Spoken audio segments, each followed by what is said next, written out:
Bank में अधिकारी हैं और वरिष्ठ पत्रकार, साहित्यकार, और मतलब सप्ताह में 7 दिन होते हैं तो 5 दिन इनके देश के प्रमुख अखबारों में लेख आते हैं अलग अलग विषयों पर। सतीश जी अपनी बात रखें। इसमें दो राय नहीं है कि भारत में लोक कथाओं का एक समृद्ध इतिहास है, एक समृद्ध संस्कृति है, लेकिन धीरे धीरे हम इस चीज़ को भूल रहे हैं। भारत में जितने भी राज्य हैं सभी राज्यों में लोक कथाएँ हैं।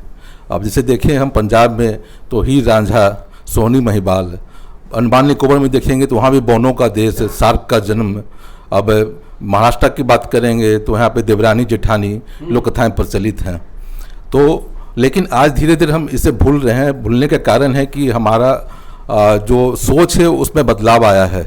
हम सोच रहे हैं कि अगर हम फिल्म में या फिर वेब सीरीज़ में या सीरियल में सेक्स परोसते हैं या फिर गाली गलौज जिसमें होता है तो लोगों का ध्यान जाएगा और वे उसे देखना पसंद करेंगे। आपको जानकर आश्चर्य होगा कि 60 के दशक में एक अनंत पाई नामक व्यक्ति थे जिन्होंने एक क्विज करवाया था। उस क्विज में बच्चों को ग्रीक मैथोलॉजी के बारे में जानकारी थी, लेकिन भारत के मैथोलॉजी के बारे में कोई जानकारी नहीं थी। उनको काफ़ी निराशा हुई और उन्होंने अमर चित्र कथा कॉमिक्स का प्रकाशन आरंभ किया था। शुरू में यह कन्नड़ भाषा में प्रकाशित हो रही थी, बाद में यह अन्य भाषा में प्रकाशित होने लगी और इतनी लोकप्रिय हुई कि 70 के दशक में हर महीने 7 लाख प्रतियाँ इसकी बिकती थीं। और इस अमर चित्र कथा में भारत का इतिहास, सभ्यता, संस्कृति, वेद, पुराण, महाभारत, रामायण के जो पात्र हैं उनको मुख्य पात्र बनाया गया और इस वजह से ये काफ़ी सफल रही। और बाद में जाकर जब आपका मध्यकाल में जो राजा थे जैसे कि अकबर, शेरशाह सूरी, तेनालीराम आदि का भी कैरेक्टर को भी इस अमर चित्र कथा में प्रकाशित किया गया और बच्चे बहुत ही इंतजार करते थे इस पत्रिका का और पढ़ते थे। बाद में इस पत्रिका की आलोचना भी की गई। कुछ जो कम्युनिस्ट विचारधारा के थे उनको लगा कि इस पत्रिका में केवल हिंदू किंवदंतियों की चर्चा की जाती है, प्रकाशन किया जाता है, इससे हिंदू राष्ट्रवाद की भावना बलवती हो रही है। और कुछ लोगों को लगा कि सती प्रथा के बारे में जो कहानियाँ प्रकाशित होती हैं उसकी वजह से महिला की गरिमा कम हो रही है। लेकिन आलोचना स्वाभाविक है। अगर हम कोई काम करते हैं तो कुछ आलोचक भी उसके होते हैं, लेकिन आलोचना सही है तो उसमें हम स्वीकार करके उसे सही करना हमारा कर्तव्य है। लेकिन कभी कभी हम इसको नकारात्मक तरीके से लेते हैं। लोक कथाओं को नए तरीके से, नए प्रयोग करके प्रस्तुत करने में राजस्थान के एक साहित्यकार विजय दान देथा का नाम मैं लेना चाहूँगा। इनका जन्म जोधपुर के पास एक बोरंदा गांव में हुआ था और वहीं पले बढ़े, वहीं उनकी मृत्यु हुई। उनकी जो कहानियाँ थीं वो राजस्थान की लोक कथाओं पर आधारित हुआ करती थी।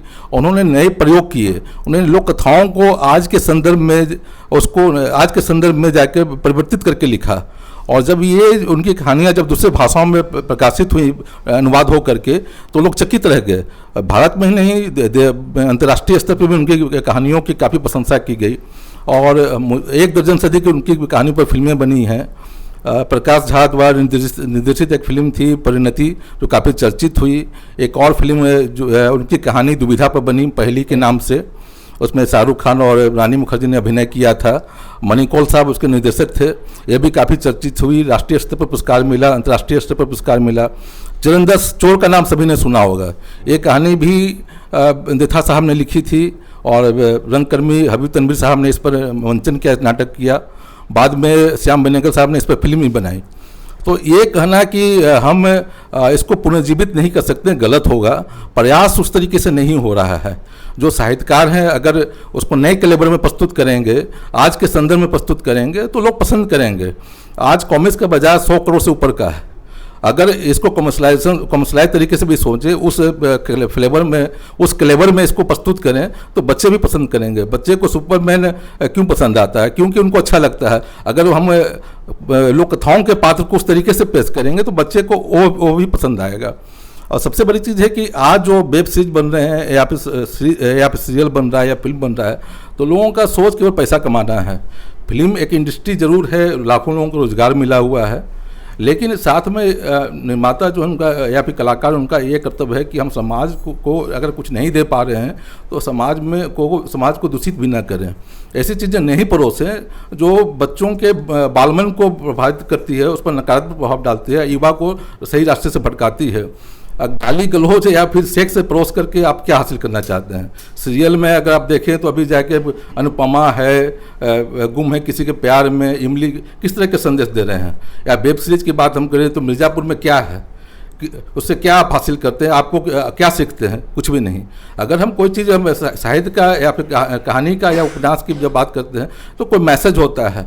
अगर लोक कथा को नए कलेवर में फिल्म के रूप में प्रस्तुत करते हैं तो एक नयापन रहेगा, नई चीज़ों को लोग सीख पाएंगे और साथ में एक सकारात्मक मैसेज जाएगा।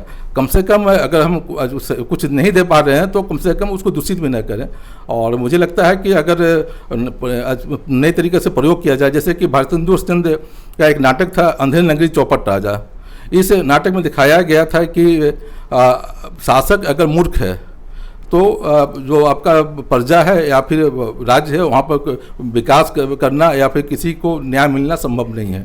तो आज भी ये बात सही है, अगर शासक मूर्ख है तो ना वहाँ विकास होता है, ना किसी को न्याय मिल पाता है। तो अगर हम नए संदर्भ में इसी नाटक को पेश करें तो निश्चित रूप से ये लोकप्रिय होगा। तो ज़रूरत है कि हम बदलें और रुचि लें और तभी जाके हम अपने आत्मसात करें, बच्चों में को सीखने के लिए प्रेरित करें, तब जाकर ये लोक कथा जो है बच पाएगी। धन्यवाद। क्या बात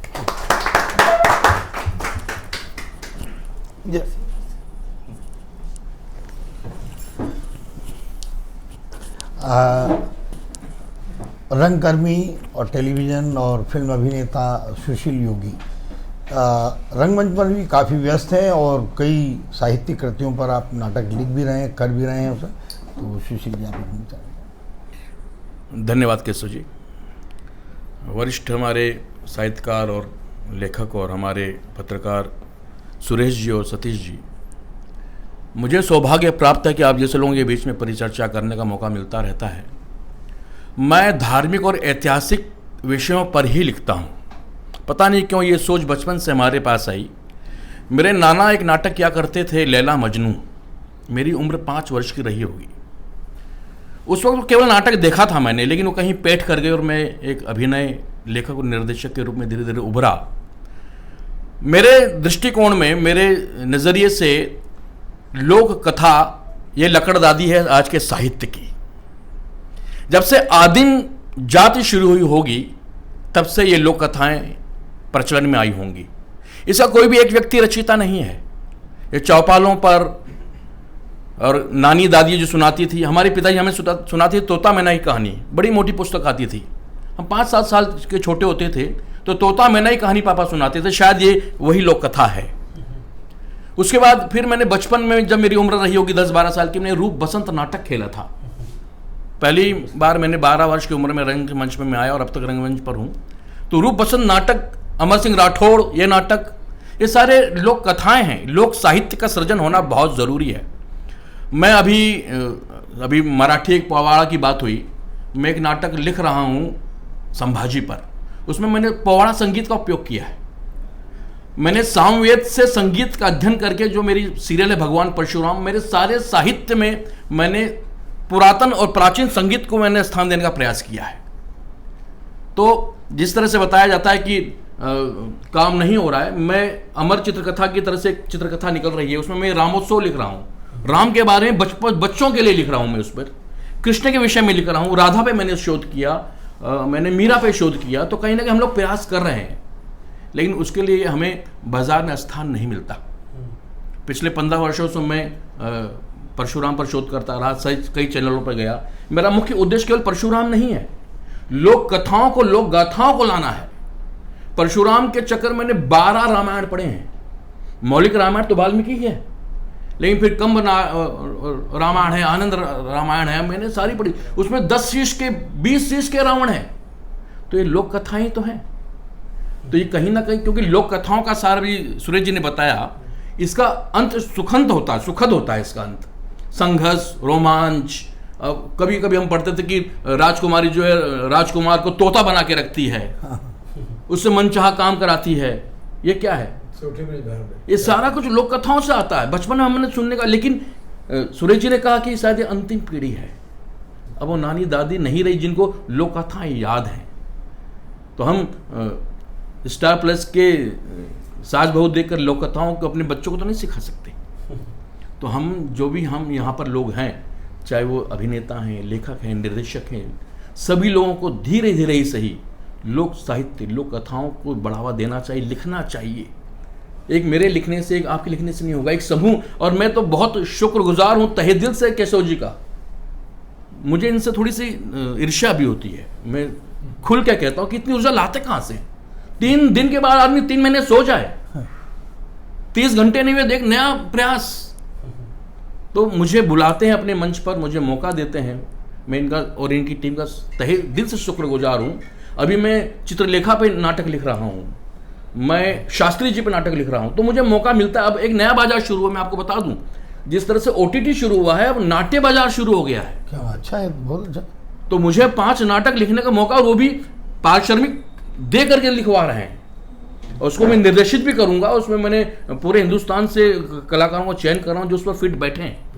कुछ पूर्वोत्तर राज्यों की गाथाओं पे मैं काम कर रहा हूँ, लिख रहा हूँ वहाँ की। तो ये सौभाग्य प्राप्त है मुझे, इसलिए मैं आया कि मैं बोलूंगा इस विषय। पूर्वोत्तर में बहुत सारी लोक गाथाएं, लोक साहित्य हैं, जैसे अभी इन्होंने बताया बिहार की चीजों को लेकर के। तो क्या है कि 2 भाषाओं के बीच में एक तीसरी भाषा है, जैसे हम कहते हैं उसको कन्नौजी भाषा। वो कहीं ना कहीं अवधी और ब्रज भाषाओं के बीच की भाषा है। मेरे 2-3 मित्र कन्नौजी में लिखते हैं, उनको मैं प्रोत्साहित, मेरे मित्र बहुत अच्छे लिखते हैं कन्नौजी। मैंने कहा रामचरितमानस को कन्नौजी में करिए ना, संचय हो जाएगा। रामायण का, रामचरितमानस का संचय हो जाएगा, कन्नौजी में करिए आप। एक हमारे 85 साल के मित्र हैं, मुझसे मतलब परशुराम पे मुझसे सुन के 4 लोगों ने पुराण लिख दिए हैं। मतलब कितना अच्छा लगता है मुझे कि 4 पुराण मेरे विचार विमर्श अगर बाहर आ जाते हैं तो अच्छी बात है। इस तरह से चीजें आनी चाहिए। तो मैं शुक्रगुजार हूँ केशव जी का कि आप इस तरह की परिचर्चा करके हम जैसे नवलेखकों का, हम जैसे लोगों का उत्साहवर्धन करते हैं। और आप इतने वरिष्ठ लोगों को बुलाते हैं जो एक जीवन जी चुके हैं साहित्य की दुनिया में। और मुझे सौभाग्य प्राप्त है कि मेरे जितने भी प्रोफेसर हैं सब PhD के लोग रहे हैं। और मैं मुंबई की बेल रुइया के उस स्कूल में पढ़ा हूँ जहाँ हिंदी को प्राथमिकता देते हैं। मेरा सोच है, हम अंग्रेजी का मैं विरोधी नहीं हूँ। अंग्रेजी व्यवसाय की भाषा हो सकती है, संस्कृति उसकी संस्कार की भाषा कदापि नहीं हो सकती। उसके लिए मैं हिंदी को बढ़ावा देना होगा। इसलिए आज एक मंत्र मैंने कह रहा हूँ कि हिंदी पढ़िए, हिंदी बोलिए और हिंदी ही लिखिए। जब तक बहुत जल्दी जरूरी नहीं अंग्रेजी न बोलने की, हिंदी ही बोलिए, ताकि हमें महसूस हो कि हम भारतीय हैं और हिंदी हमारी मातृभाषा है। धन्यवाद।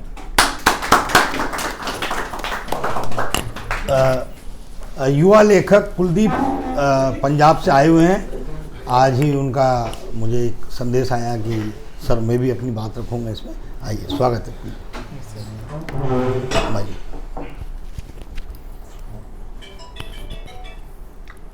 पहले तो सबको मेरा नमस्कार। मैं ये कहना चाहूँगा सबसे पहले कि लोक कथा जो आज दुर्लभ होती जा रही है उसका सबसे बड़ा रीज़न क्या है? उसके सबसे बड़ा रीज़न हम ही हैं। मैंने अपने घर से ही बात ले लेता हूँ। जब मैं छोटा था ना तो मेरी नानी आती थी, जब मेरे मम्मा थे तो वो हमें सुनाते थे कहानियाँ। जैसे मगरमच्छ और बंदर वाली सभी ने सुनी होगी। वो जामुन फेंकता था तो उसकी बीवी कहती कि अगर वो खुद इतनी अच्छी जामुन खाता है तो उसका मांस कैसा होगा। तो वो, और पंचतंत्र में आपने बात बोली थी तो उसमें, पंचतंत्र में तो उसमें आती है कि 5 भाई होते हैं, उनकी आपस में बनती नहीं है तो वो लकड़ियां रखते हैं, तोड़ते हैं। तो उससे हमें शिक्षा मिलती थी। तो हम आज के समय में क्या हो गया है कि जैसे मैं भी लिखता हूँ, हम डायरेक्टर भी हूँ मैं, हम मूवीज़, वेब सीरीज़ वगैरह के प्रोजेक्ट शुरू करते हैं। तो शुरू करने से पहले हम क्या सोचते हैं कि हमें इस तरह से प्रोजेक्ट बनाना है कि लोगों को वो पसंद आए, कि लोग उसको सुने। और बनाना इस हिसाब से है कि जो लोग आजकल चाहते हैं। बट पुराने समय में क्या होता था, हमारे समय में क्या होता था, जब हम छोटे थे तो हमें जो लोक कथा सुनाई जाती थी उसके हिसाब से हमारा ब्रेन डेवलप हो जाता था। बट आज की डेट में हम क्या कर रहे हैं, खुद को उस हिसाब से डेवलप कर रहे हैं जो चीज मार्केट चाह रहा है। बट पुराने समय में हमें घर वाले चीजें सुनाते थे, हमारा ब्रेन उस हिसाब से डेवलप होता था जो होना चाहिए। लोक कथा क्या है, उस पर किसी का कॉपीराइट नहीं है। लोक कथा क्यों चेंज हुई, उसका सबसे बड़ा रीजन ये है, सबसे पहले तो सिर्फ जुबान में थी वो, उसको डॉक्यूमेंट में बदला गया। तो क्या हुआ कि अलग अलग तरीके से बनना शुरू कर दिया कि मोरल वही था, मोरल एक है कि किसी भी लोक कथा का मोरल एक है, पर उस मोरल को समझाने के तरीके अलग अलग होते गए। तो उससे क्रिएटिविटी पैदा हुई। क्रिएटिविटी पैदा होने के बाद कुछ जनों ने ये सोचा कि हम लोक कथा को, जो मोरल को हटाकर अपनी इमेजिनेशन डालकर कुछ करते हैं। तो जब इमेजिनेशन आनी स्टार्ट हुई तो भीड़ बच गई कॉपीराइट की। लोक कथा पर किसी का भी कॉपीराइट नहीं है, तो कोई भी नहीं चाहता कि आज मैं वो चीज लॉन्च करूं कि जो जिसपे मेरा हक ही ना हो, जिसपे मैं कह ही ना सकूं कि ये सिर्फ चीज मेरी है। लोक कथा पर हम नहीं कह सकते ये चीज, क्योंकि उसपे किसी का कॉपीराइट नहीं है, किसी एक का अधिकार ही नहीं है उसमें। तो जिसमें किसी एक का अधिकार ही ना हो उस चीज को हम पूरी अपनी नहीं कह सकते। तो इसी भागा दौड़ी में ना यही चीज हुई, कॉपीराइट के इशू में हमने अपनी इमेजिनेशन डालकर मोरल को खत्म कर दिया। आजकल का मोरल क्या है? आजकल का मोरल मिर्जापुर है, इंस्टाग्राम है, टिकटॉक है। आजकल का मोरल रहा है नहीं है, लोक कथा वाली चीज ही नहीं रही। वो लोक कथा तो ऐसी चीज होती थी कि जब हम बचपन में हमें कोई भी दिक्कत होती थी, आज भी मैं कहता हूँ कि आज भी हम किसी परेशानी में जब जाते हैं ना, तो हम पुरानी अपनी नानी की, अपने पापा की, अपने मम्मा की सुनाई हुई जो कहानियां हैं उससे हम सीखते हैं कि अच्छा ये चीज हो सकती है, ऐसे विश्वास रखना है तो हम ऐसे आगे बढ़ेंगे। कभी भी कोई दिक्कत आती है तो मैं पुरानी कहानी याद करता हूँ। वो हमें नहीं पता, किसी को नहीं पता वो सच है या झूठ है, किसी को भी नहीं पता, बट वो हमें जो सिखाती है, वो जो हमें मोटिवेट करती है, उसका लेवल अलग है।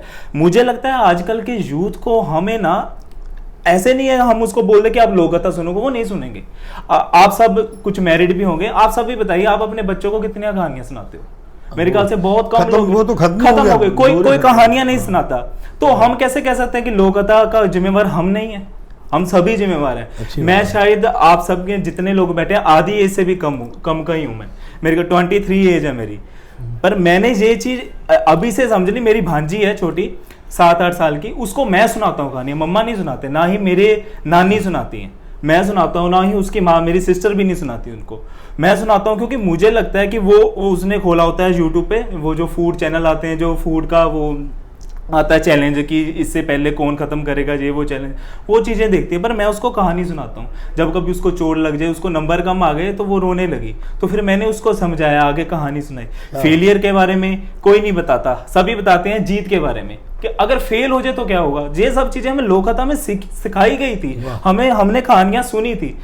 गलती हम सब की। अगर हमें आज से घर जाकर अपने बच्चों को सही चीजें सुनाई ना, उनको रोको मत टिकटॉक चलाने से, ना इंस्टाग्राम चलाने से, रोकना नहीं है, ऐड कर दो एक चीज और, उनको सिखाने लग जाओ। तो मुझे लगता है कि सबसे पहला और बड़ा प्रोसेस यही होगा, हम अपने घर से लोक कथा को दोबारा पैदा करें, उससे आगे जाकर खुद ब खुद लोक कथा चलती आएगी। क्योंकि हमारे पंजाब में हीर रांझा सस्सी पन्नू, अभी हीर रांझा की बात कर लेते हैं। किसी को पता है रांझे का घर कहाँ था, हीर का घर कहाँ था, मिर्जा का घर कहाँ था, साहिबा का घर कहाँ था? नहीं पता किसी को। हाँ, ऐसे पता है पाकिस्तान जैसे जगह उसकी जा कुछ भी, ठीक है, हर किसी को नहीं पता, हर किसी को नहीं पता है ना, मुझे खुद को भी नहीं पता, ठीक है। हाँ, वैसे है, सब कुछ है, ऐसा तो है, ठीक है, बट वो चीजें आज भी इस गानों में हर जगह में यूज होती हैं। आपको पता होगा, छोटा नाम, मतलब उस पर किसी का भी राइट नहीं है। अगर हम यही चीजों को अपने बच्चों को सबको समझाने लग जाएं, उनको छोटी छोटी कहानियां सुनाते रहें, तो बदलाव जरूर आएगा। आज ही से प्रयास हम सभी मिलकर अगर शुरू करेंगे। और केशव जी का बहुत बहुत धन्यवाद कि ये भी मेरा फेवरेट कहीं ना कहीं टॉपिक रहा है। मैं मोटिवेट करता हूँ, काउंसलर हूँ, तो मुझे यही जो लोक कथा ने ही मुझे खुद को मोटिवेट बहुत ज्यादा किया है। और मैं हमेशा अपनी एग्जाम्पल यूज करता हूँ और लोक कथा की एग्जाम्पल यूज करता हूँ, जो भी मेरा इवेंट लगता है वहां पर हमेशा यूज करता हूँ। तो मैं यही कहूंगा कि आप सभी भी अपने घर से यूज किया करो इसी चीज। माइक। बहुत बढ़िया कुलदीप जी, आपने अच्छा बताया कि माता पिता की जिम्मेदारी है, बड़ों की जिम्मेदारी कि आज भी लोक कथाएं सुनाएं। वो मेरे पर तो जैसा कि इन्होंने रॉयल्टी के बारे में बताया, तो कोई भी कृति या उपन्यास का जो उपन्यास होता है वो 60 साल तक, उसके मरने के बाद 60 साल के बाद उस पर कोई भी काम किया जा सकता है बगैर रॉयल्टी का अधिकार लिए। मतलब उसके जीते जी नहीं होता है, 60 मरने के बाद भी 60 साल बाद वो अधिकार मिलता है। और इसी तरह से कई हमारे जो लेखक हैं जो उनसे प्रेरित होकर कुछ लिखते हैं तो उनसे रॉयल्टी ले लेते हैं, और वहाँ भी एक अच्छा पैसा मिलता है क्योंकि उनको ही मार्केट से पैसा मिलता है। हम अब तक इसके पहले तक, इस सत्र के करने के पहले तक ऐसा लगता था हमको कि साहित्यिक कृतियों पर सबसे ज़्यादा फिल्म गुलशन नंदा के उपन्यासों पर बनी है, करीब 14-15 फिल्में बनी हैं। और अब ये सत्र के से हमें शुरू करने के पहले मालूम पड़ा कि करीब विजयदान देथा उनकी ज़्यादा करीब 20 फिल्में बनी हैं उनकी। हाँ अभी कैचली पे भी बनी है। हाँ, क्योंकि पैरेलल सिनेमा और कमर्शियल सिनेमा, तो वो उनकी ज़्यादातर पैरेलल सिनेमा हुआ करता था। तो उसी कई निर्देशक हैं जो उनकी रुचि होती थी कि समाज की जो मुद्दा है या पीड़ा है उसको दिखाने वाली वो कहानियाँ होती थी। तो विजयदान देथा जी का बड़ा उसमें बहुत बड़ा योगदान है। पूरे दिन, हाँ, वो निकले ही नहीं, मुंबई आए ही नहीं, शायद आए होंगे तो चले भी गए, यहाँ अपने गाँव में रहे, वहीं से लिखा और वहीं से उन्होंने किया। तो इस तरह से अब मैं आमंत्रित कर रहा हूँ तरुण अग्रवाल। ये भी लेखक हैं, निर्देशक हैं, कई डॉक्यूमेंट्रियाँ फिल्में बनाते हैं।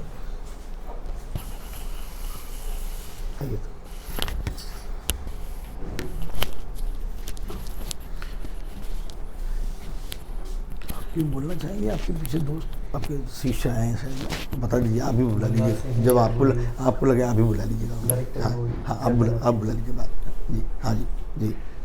अच्छा, मुझे लगता है कि दो पहलू है इस बात की जो किशोर जी ने छेड़ी है, वर्तमान समय और लोक कथा। तो मुझे लगता है कि लोग आज का समय जो वर्तमान समय है वो काफ़ी इंटरेस्टिंग सा है। हम ये देखते हैं कि लोगों को लगता है अक्सर कि जो मेरी बात है वो शायद समझ में नहीं आती है किसी को। शायद मैं जो सोच रहा हूँ, शायद मेरी जो पीड़ा है, शायद जो मेरी प्रॉब्लम है वो कोई समझ नहीं पाता है। या समझ लीजिए हमारा जो दौर है वो शायद पहले नहीं आया है, बिकॉज इंटरनेट है, टेक्नोलॉजी है, और पहले तो कभी ऐसी चीज़ कभी कोई थी नहीं। लेकिन जब हम पुरानी कहानियाँ पढ़ते हैं, लोक कथा हो या कोई और मीडियम की कोई कथा हो, तो हमें एहसास होता है कि भाई दुनिया तो कोई बदली ही नहीं, ये सारे मुद्दे तो पहले भी थे, ये सारे प्रॉब्लम्स तो पहले भी थी। तो मेरे ख्याल से एक बहुत बड़ा कारण, बहुत बड़ा रोल जो ये कथाएं प्ले करती है वो इस बात पे इसके लिए प्ले करती है कि भाई समाज में एक एम्पैथी डेवलप हो, एक कोई आदमी को लगे कि मैं अकेला नहीं हूँ, ये एक एहसास हो। तो मेरे को लगता है कि ये जो कथाएं हैं इसका एक बहुत बड़ा रोल ये भी है। और मैंने भी जब अपनी पहली शॉर्ट फिल्म बनाई last year, honesty weds dishonesty उसका नाम है, तो वो इस पे आधारित थी कि भाई आई यूज्ड टू थिंक कि जसपाल भट्टी साहब का जो स्किट्स हैं उस वैसी है शायद कुछ ये, उस पे ये व्यंग था कि भाई क्या बेईमानी वाकई में ख़राब है। बट लिखते लिखते बनाते बनाते जब मैंने बना ली और दिखाने लगा लोगों को, तो कई बार लोगों ने जो पास्ट की जो इस मुद्दों पे बनी हुई चीज़ें हैं वो मेरे सामने रखी। तो मुझे लगा कि हाँ यार, आखिरकार जो है वर्ल्ड इज़ द सेम। समय जो है एक तरफ से अगर हम डेट बदल दें, टाइम बदल दें, तो लगता है या नाम बदल दें तो लगेगा कि अरे यार तो समय तो वही था, आज भी वही था। तो मेरे ख्याल से ये जो बात सुनाने के लिए शायद मेरे पास रही है, और दैट्स इट।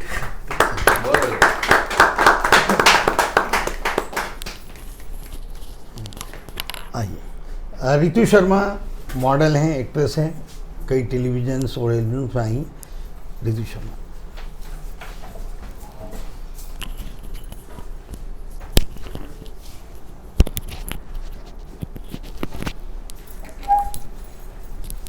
हमारी ज़िंदगी में कुछ ऐसी चीज़ें होती हैं, ऐसी यादें होती हैं जो हर किसी की लाइफ में होती हैं।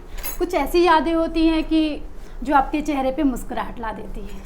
और मेरे बचपन की ऐसी यादें हैं कि जब हम छोटे होते थे सर्दियों में, तो हम दादी के पास गांव चले जाते थे।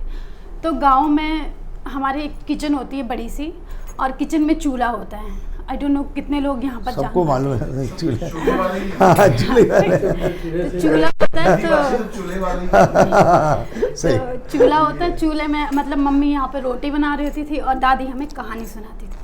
तो कहानी थी एक राजा की, उसकी 7 बेटियाँ होती हैं। तो उस राजा ने अपनी बेटियों से पूछा, बताओ बेटा कि जन्म और कर्म किसका है। तो बेटियां कहती हैं कि 6 बेटियां कहती हैं कि कर्म भी आपका है और जन्म भी आपका है। तो 7वीं बेटी कहती है जन्म आपका है लेकिन कर्म मेरा है। तो राजा गुस्सा हो जाता है बहुत ज़्यादा। तो वो कहता है कि इसकी शादी वो लकड़हारे से करा देता है। तो बाकी जो 6 राजकुमारियाँ होती हैं उनकी शादी वो राजकुमारों से करा देता है। तो कुछ टाइम के बाद कहानी को संक्षेप में करते हुए, तो वो राजकुमार जो 7वीं राजकुमारी होती है जिसकी शादी लकड़हारे से करता है, तो वो एक बहुत अमीर व्यापारी बन जाता है।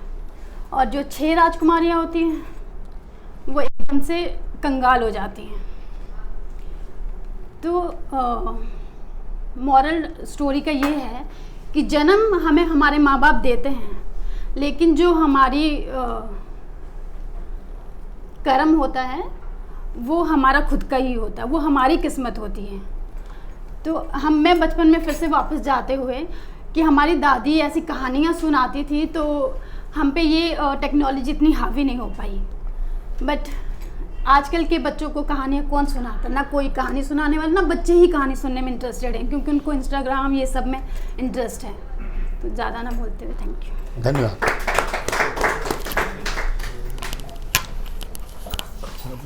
अंश है ना, अंश ग्रुप क्या अंक आपका ग्रुप? नाट्य किरण मंच। नाट्य किरण मंच। अच्छा, नाट्य किरण मंच। अच्छा, बता दें। अब मैं देव फौजदार जी से निवेदन करूंगा। देव फौजदार जी रंगकर्मी हैं, फिल्म अभिनेता हैं, निर्देशक हैं, और सबसे बड़ी बात जो आज जो विषय है लोक कथाओं वाला, देव फौजदार जी अपनी मतलब बाइक लेकर पूरे देश में गांव-गांव में भ्रमण करते हैं, वहाँ नाटक करते हैं, नुक्कड़ नाटक करते हैं, और लोक संगीत, लोक नाट्य और जो जनजीवन है लोगों का उसको बहुत अच्छी तरह से जानते हैं।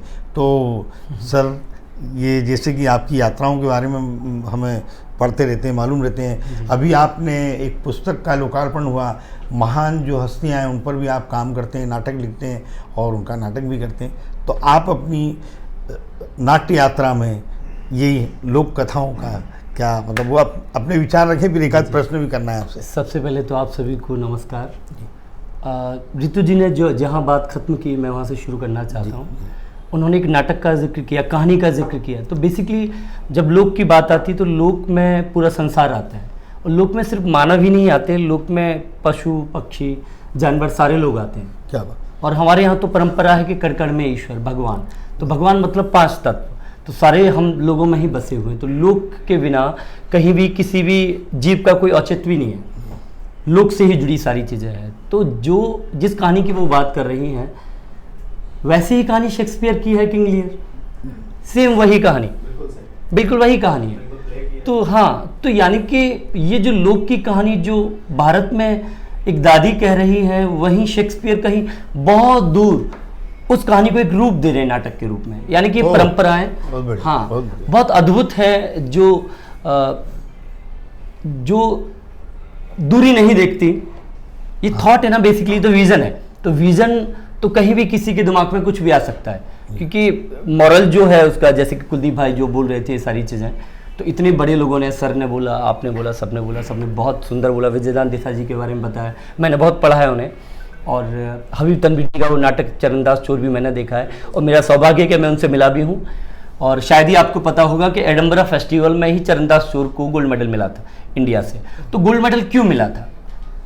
हम लोग भारत के किसी भी नाटक को उससे पहले वहाँ कोई पुरस्कार नहीं मिला था। प्रथम पुरस्कार उस नाटक को मिला, उसका मुख्य कारण था लोक कथा। क्या बात, बहुत अच्छा। हम यहाँ से हमेशा नाटक लेकर जाते थे, वहाँ विदेश में कहीं भी लेकर जाते थे, तो नाटक क्या करते थे हम, रियलिस्टिक। शेक्सपियर को उठा लिया, ब्रेख्त का नाटक उठा लिया, अपनी चीज़ को हमने कभी छूने की कोशिश नहीं की। हमारी जो परंपराएं हैं वो बहुत सुदृढ़ हैं, और उनमें वो संस्कार हैं जो हम जीते आए, चाहे वो हमारे जन्म के संस्कार हों, बच्चे के जन्म के बाद जिस तरह से पूरा हर्ष उल्लास होता है, उसका नामकरण किया जाता है, या फिर विवाह परंपरा हो। तो विवाह की बहुत आधुनिक परंपरा है कि बारात जाती है दुल्हन के यहाँ, इधर दुल्हन के घर पे भी एक अलग कथा होती है, जिसे खुइया बोला जाता है उत्तर प्रदेश साइड में। तो वो औरतें हैं, पुरुष बनती हैं और विवाह करती हैं। आज भी चल रहा है, आज भी चल रहा है। तो ये जो हमारी परंपराएं हैं, हाँ बिल्कुल, खोया कहते हैं हमारे, खोया बोलते हैं, जी जी जी। तो हमारी भारतीय जो परंपरा है, या हम बात करें जब स्टानिस्लॉस की, ब्रेख्त, माइजनर, ग्रोटोस्की, चेखव, या इन सब को पढ़ते हैं तो कहीं कहीं पाते हैं हम लोग। ऐसा नहीं बोलना चाहिए कि वो उन्होंने अच्छा नहीं लिखा, लेकिन हम कहेंगे कि भारतीय परंपराएं या भारतीय जो संस्कार हैं, कहीं ना कहीं उनसे उन्होंने बहुत कुछ लिया है। चाहे वो स्टेनिस्लॉवस्की का एंट्री इनटू द करेक्टर हो या करेक्टर बिल्डिंग हो, हमारे अष्टांग योग वही बोलता है जो वो बोलता है। वो सिर्फ एक करेक्टर के लिए बोलते हैं, एक अभिनेता के लिए बोलते हैं। यहाँ समग्र बात करते हैं कि इंसान को कैसे जीना चाहिए, अच्छा इंसान होना चाहिए, उसको आसन करना चाहिए, अपनी प्राणायाम करना चाहिए। लास्ट में समाधि की जब बात करते हैं कि वो करेक्टर बिल्कुल वैसा ही बन जाए इंसान, लास्ट में वही करेक्टर बिल्डिंग की बात करते हैं, बिल्कुल वैसे ही। उनका लिखने का तरीका दूसरा है। यानी कि भारतीय परंपराएं बहुत कमाल की रही हैं, बस हमने कभी उनको जानने की कोशिश नहीं की, समझने की कोशिश नहीं की, जुड़ने की कोशिश नहीं की। जैसे मेरे घर में बिल्ली है, तो बिल्ली के 3 बच्चे हैं, तो एक का नाम ओशो है, एक का नाम मुनी है और एक स्टेला है। तो तीनों बच्चों की कहानी बहुत इंटरेस्टिंग है। जैसे वो जो नटी नाम था, उसको हमको बाहर से मिली थी, मेरी दोस्त लाई थी, मुझे गिफ्ट दिया था मेरे बर्थडे पे, बाहर रोड पे पड़ी हुई थी। तो नटी को मैंने बढ़ते हुए देखा अपनी लाइफ में, मेरे साथ ही सोना, मेरे साथ ही खाना पीना, नाटक में औपचारिक घुस जाना, रिहर्सल में एंट्री लेना, उसका पूरा इंटरेस्ट रहा। अब क्या हुआ, कुछ दिन पहले जब मैं घुमंतु वर्कशॉप करके आया था, पूरा हिंदुस्तान बुलेट से घूमा मैं बेला जी के साथ, तो जब मैं वापस आया तो वापस वो ऐसे ही मिली, लेकिन फिर धीरे धीरे बदलाव आने लगा। मैंने एक दिन उसे डांट दिया था, अपनी बेड पे थी वो, बदलाव आने लगा। अब मैंने उसको बाहर की दुनिया थोड़ी सी दिखा दी थी, अब बाहर की दुनिया दिखा दी तो वो अब अचानक गायब होने लगी, और रात रात को गायब होने लगी खिड़की के रास्ते। अब मुझे डर सताने लगा, अब बहुत ज़्यादा डरने लगा, क्योंकि मैं उसे बहुत प्यार करता हूँ, बहुत जुड़ाव है उसके साथ। अब एक दिन तो रात को आई ही नहीं, तो मैं निकला, मैंने तलाशा तो देखा कि पड़ोस में एक प्लॉट था आराम नगर में, और वहाँ बिल्ली, जो बाहरी जंगली बिल्लियाँ हैं उनके साथ थी। मैंने आवाज़ दी, वो वापस आ गई, लेकिन वो नाराज़ थी मुझसे किसी कारण से जो मैंने डांटा था। तो मैंने महसूस किया कि वैसे ही बच्चे होते हैं क्या, हाँ, वही माँ बाप और वही बच्चों का रिलेशन। और बच्चे जब बड़े होने लगते हैं थोड़े से, तो घर से बाहर निकलने लगते हैं, माँ बाप को बहुत चिंता होती है। मैंने फील किया अपना बचपना कि किस तरह परिवार वाले हमको डांटा करते थे कि लेट नाइट मत आओ, और हमको समझ ही नहीं आता था। हाँ सच। तो जहाँ मैं लोक कथाओं के संदर्भ से इसको जोड़ रहा हूँ, बाहर नहीं है, क्योंकि कहीं ना कहीं लोक कथाओं का मतलब सिर्फ इतना बार नहीं कि जो परंपराएं हमारी प्राचीन समय से चली आ रही हैं वही कहानी किस्से हों। अभी भी तो कहानी किस्से गढ़े जा सकते हैं ना, अभी की भी तो कहानियां होंगी ना, अब की भी तो कथाएं होंगी ना, अभी भी तो कुछ समाज में घट रहा होगा ना, अभी भी तो इमोशन है ना। बस जब तक मानव सभ्यता है तब तक इमोशन है, और जब तक इमोशन है तब तक कथाएं हैं, और कथाएं रहेंगी। जैसे उत्तराखंड में अभी कुमार कैलाश हैं जो लोक कथाओं पे ही काम करते हैं, इधर मध्य प्रदेश में नीरज कुंदेर हैं जो लोक कथाओं पे ही काम करते हैं, नरेंद्र है, उन्होंने पूरी जिन्होंने एक पूरी किताब लिखी है। तो काम तो हो रहा है, काम हो रहा है, लेकिन हाँ वो समग्र रूप में दिखाई नहीं दे रहा। और जहाँ तक लोक कथाओं की बात की जाए तो बहुत प्रकार होते हैं। उपदेशात्मक लोक कथाएं होती हैं जिसमें सिर्फ संदेश दिया जाता है समाज के लिए, कि तो घर के विवाद होते हैं, सास बहू का झगड़ा हो, देवर जिठानी का झगड़ा हो, या फिर कहें धार्मिक लोक कथाएं होती हैं जहाँ धर्म की बात होती है, जैसे रामलीला हुई, रासलीला हुई। हम बात करते हैं जातिगत लोक कथाएं होती हैं, जैसे अहिर गाथा हो गई, ठीक है ना, यादवों की अपनी गाथा हो गई, ब्राह्मणों की अपनी गाथा हो गई, ब्राह्मणों में भी गोत्र की गाथाएं, भारद्वाज की अलग गाथाएं, जाटों की अपनी गाथाएं हो गई, तो ये जातीय गाथाएं हो गई। तो अलग अलग लोक कथाएं होती हैं, और मुझे लगता है कि अभी के टाइम के लिए बहुत प्रासंगिक है।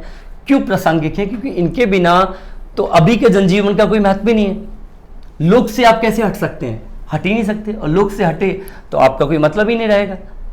तो अभी की फिल्म अगर हम बात करें तो कहीं ना कहीं लोक का दर्शन होता है, और किस रूप में होता है आप देखिए ना, कि हमारा सब कुछ, जैसे सर ने बोला कि हम लोग सुखांत लोग हैं, सुखांत की बात करते हैं, दुखांत ट्रेजेडी तो वो वेस्टर्न की सभ्यता है। तो सुखांत हमारे यहाँ क्यों है? हमको संस्कार बचपन से वही मिले।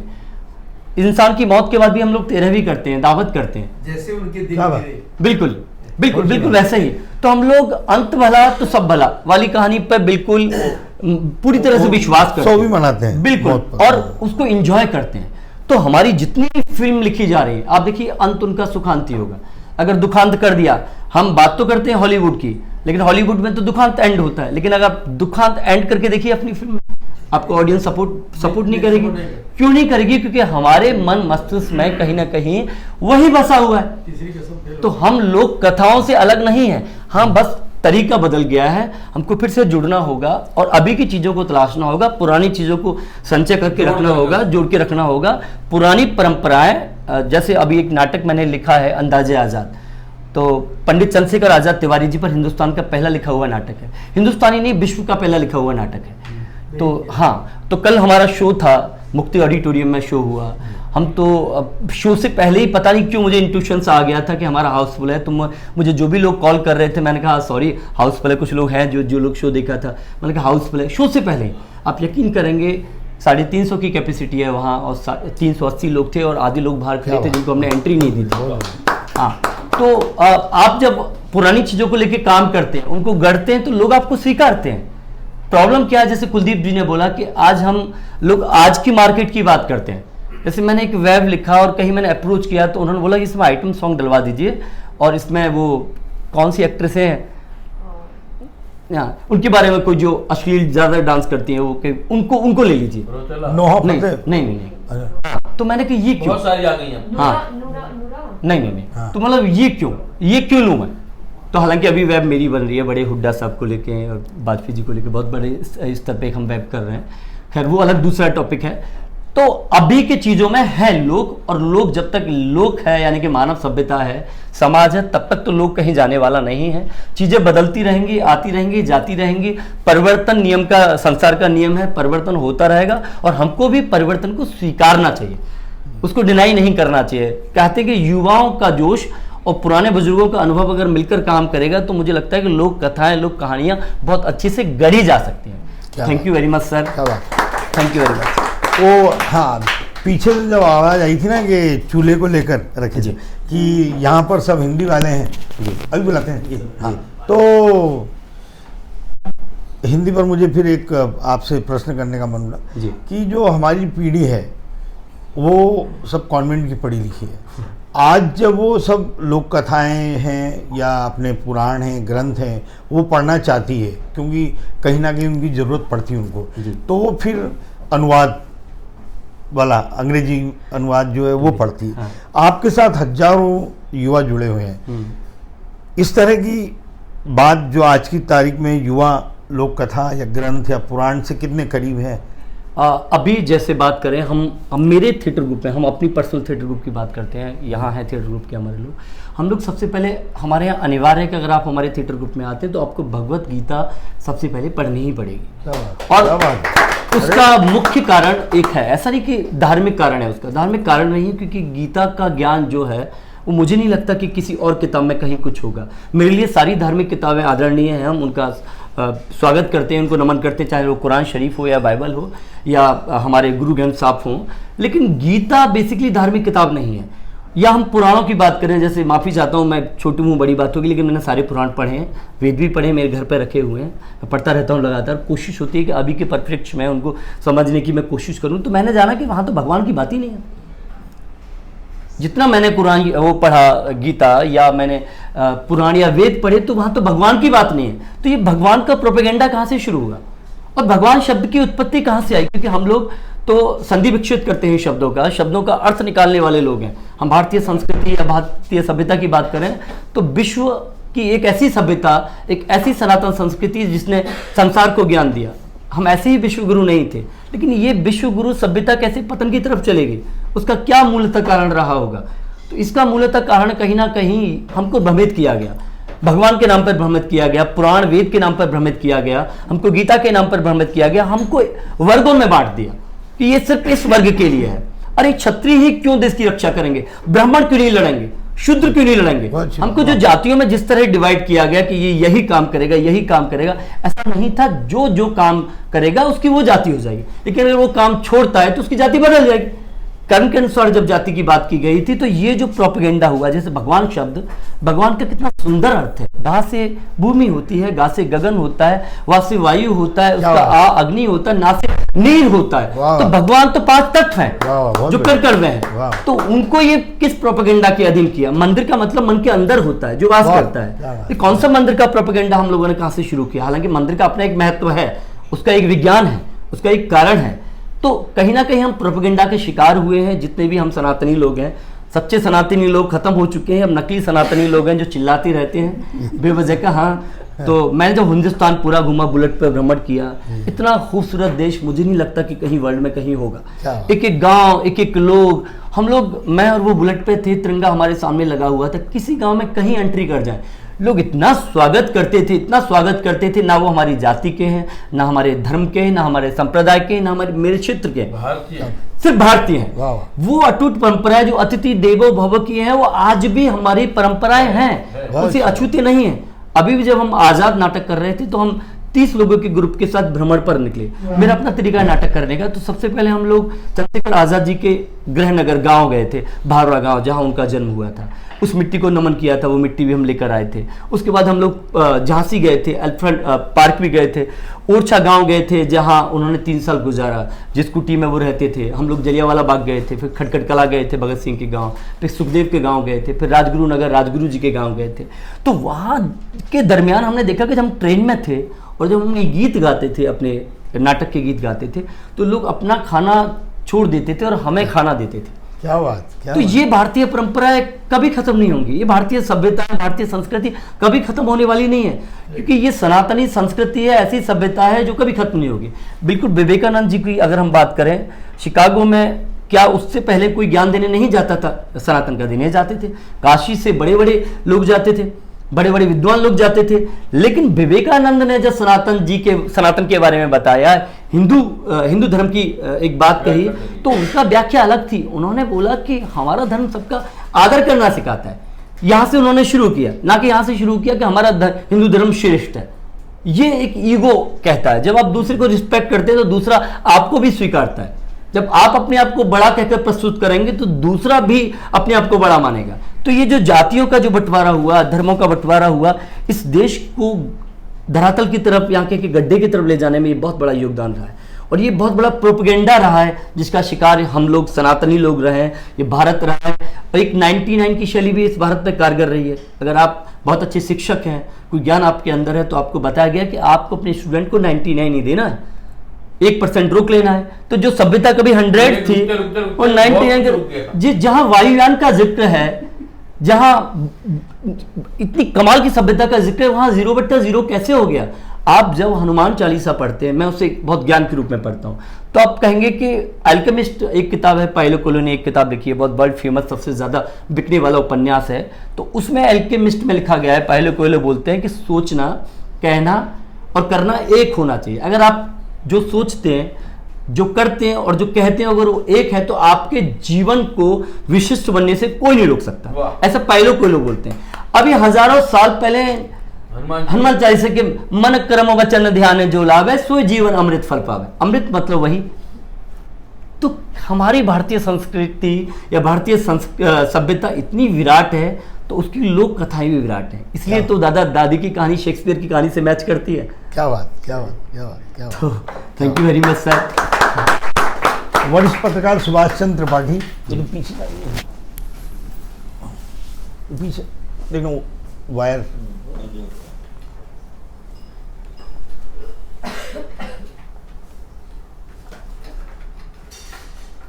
क्या बात है, आनंद आ गया।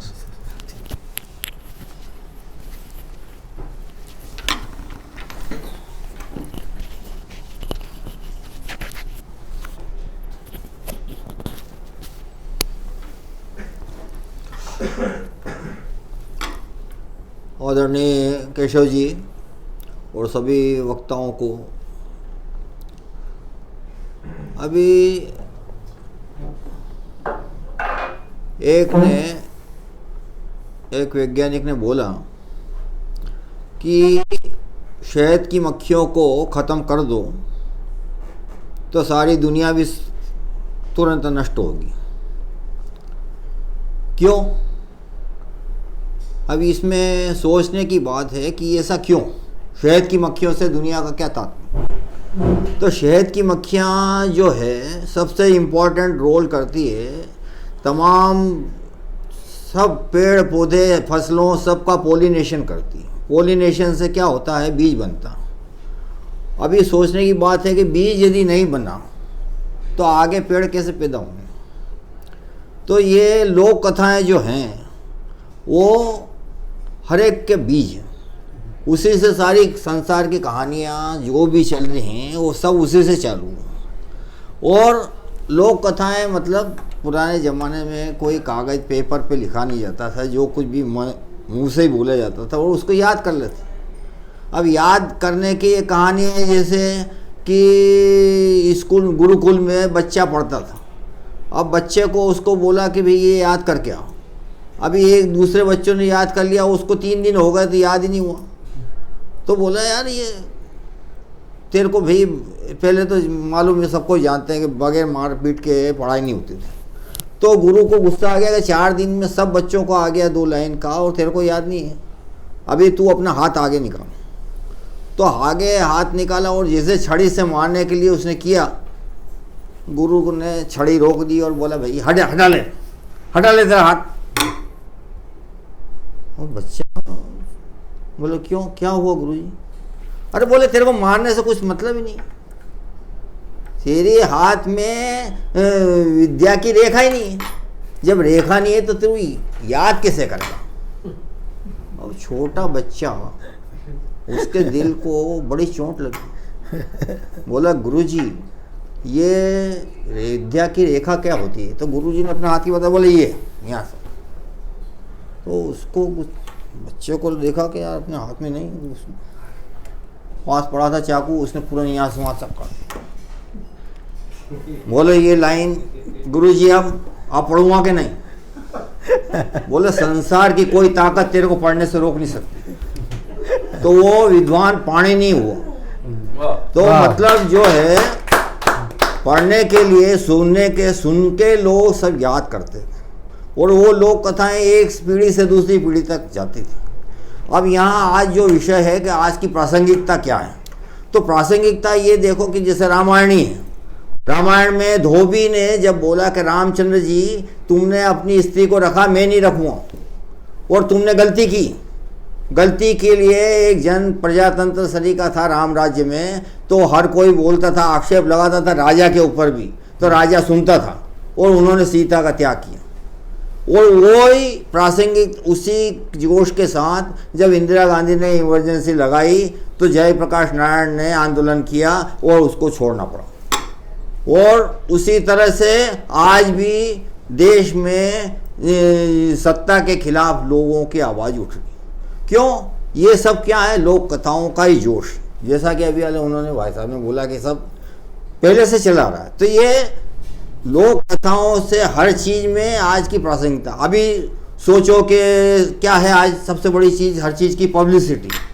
अब पब्लिसिटी से ही एक बड़ा अच्छा एक लिखा हुआ है कि विद्ना यह जी जान के शेष ही दिए न कान, धरा मेरु सब दो डोली है सुनर तानसेन की तान। मतलब क्या है कि तानसेन अपने ज़माने का बहुत बड़ा गायक था। अभी उसकी पब्लिसिटी, उसको सुपरस्टार कैसे बना दिया? क्योंकि मान्यता ये थी उस ज़माने में लोक कथा से कि सारा संसार, पृथ्वी जो है शेषनाग के सर के ऊपर रखी हुई है, और शेषनाग ने यदि तानसेन की तान सुन के सिर हिला दिया मस्त होके, तो सारी धरा मेरू सब डोलिए, मतलब सारा संसार में भूकंप आ जाएगा। तो भगवान ने इसलिए शेषनाग को कान नहीं दिए। सांप को कान नहीं होता। ये सब कहने की बात है कि वो बीन बजाता तो सांप डोलता, नहीं, बीन से कोई मतलब नहीं, कान है ही नहीं उसको।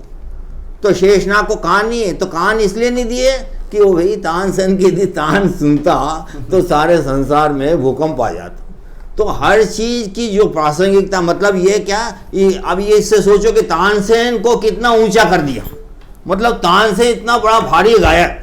तो आज जैसे इसको पब्लिसिटी करते हैं कि सुपरस्टार कैसे बना, ये से पब्लिसिटी लगाए जाओ, है ये तो एक से उससे ट्रेन से रॉकेट से ज़्यादा तेज भागा।